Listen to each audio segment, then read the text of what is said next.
It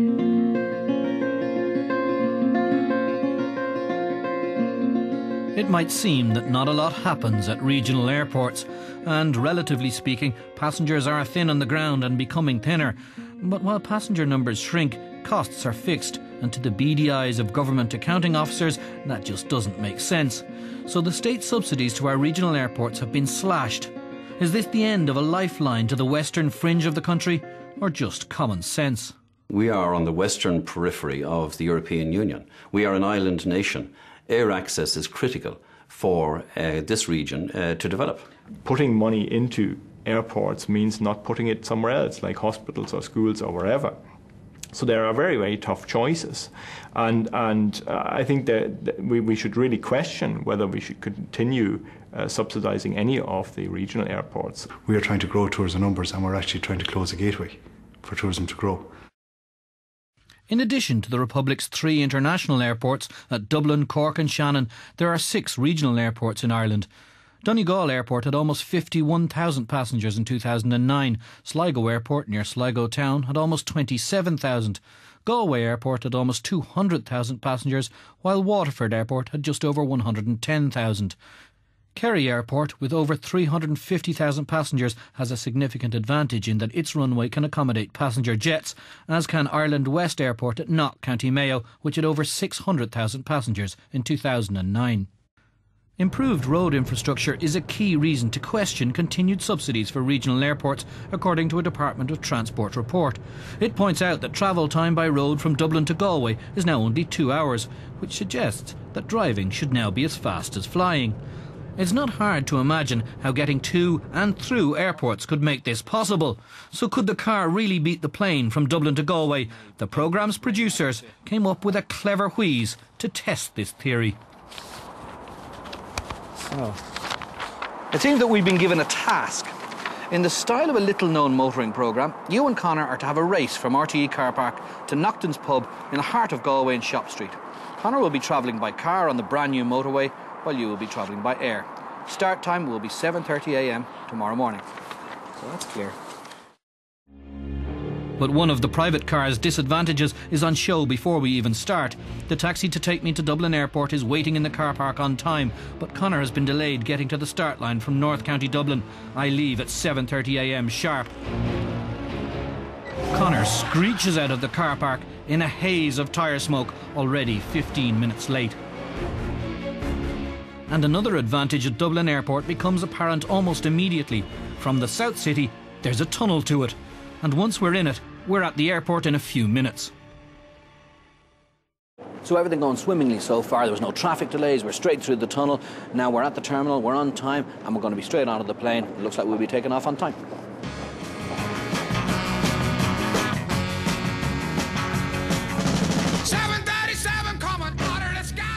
Of course, the most telling thing about this flight is the number of passengers on it. And apart from me and a camera crew of 2, there's a total of 6 passengers on this 8:40 a.m. flight from Dublin to Galway.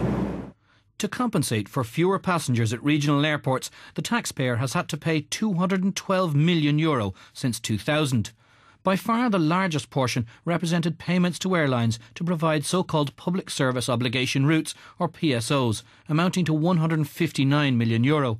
Cash to fund the airport's day-to-day operations, or OPEX, amounted to €22 million, while capital expenditure to fund airport development was €31 million.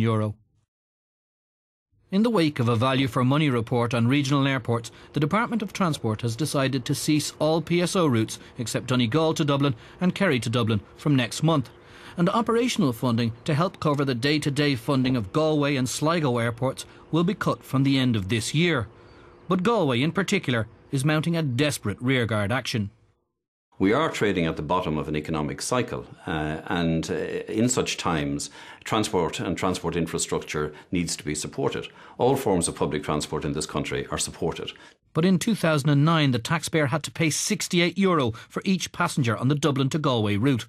What we've said to the Minister at recent meetings is that in the context of a department budget of over €650 million, the subsidy required, or the subvention required by Galway Airport is a modest €1 million a year or thereabouts for the next couple of years. Galway Airport now seems resigned to the loss of its PSO route and is concentrating on trying to maintain its operational subsidy to help pay for the day-to-day running of the airport.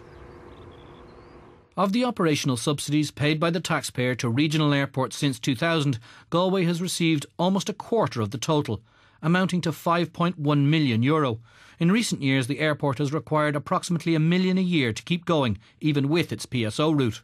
180 jobs here are at stake on this site.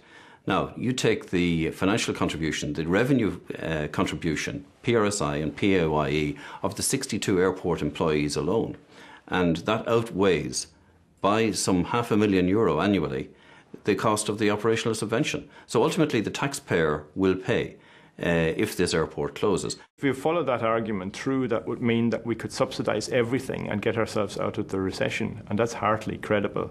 The fact is that people would divert to other airports and the tax revenue would still come in, but without the need for the subsidy.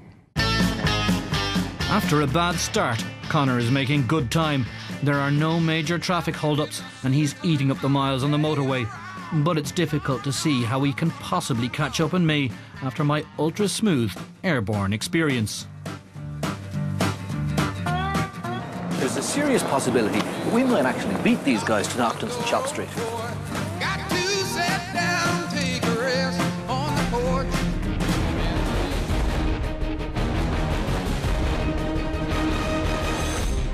We think Donagh has probably landed now in Galway Airport. We're somewhere on the road between Athlone and Galway, so we've a bit of a distance yet to go, and him being in Galway already means that any advantage we've had in leaving Dublin first is now gone. But the most powerful argument against subsidising Galway Airport is the fact that there are two other, much larger airports, each within an hour of the city. Customers of our major multinational companies fly in here to participate in research and development programmes. These people are at the top of their field. Time is absolutely critical to them.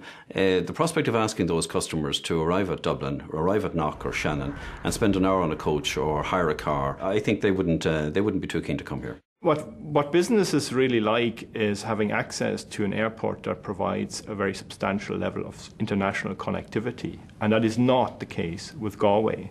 On top of that, alternative airports are actually not that far away.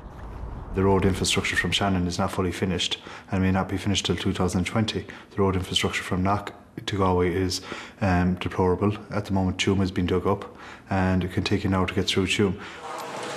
To be honest, I didn't think there was a snowball's chance in hell of us winning this race. But it looks like not only have we won it, but we've won it by half an hour or three-quarters of an hour. It's not even 20 to 10 yet. And still, Knockton's isn't even open. And there's no sign at all of Conor Wilson.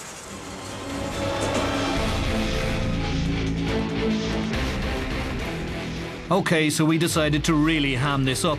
Pretending to have to fill the 42 minutes we won by doing the crossword was probably gratuitous. Welcome. Welcome to Galway. You've been expecting me. Well, I've been expecting you. We've had coffee, a little bit of the crossword done. It's hung around. They've cleared all the kegs from outside Knockton's. I think it's a comprehensive victory for Galway Airport. I think so. But of course, the route we flew on is a PSO route and will cease next month. And it seems unlikely that the Minister will reverse his decision on operational funding. So it seems that Galway and Sligo will have to learn to live without subsidies, or their respective cities will have to learn to live without them.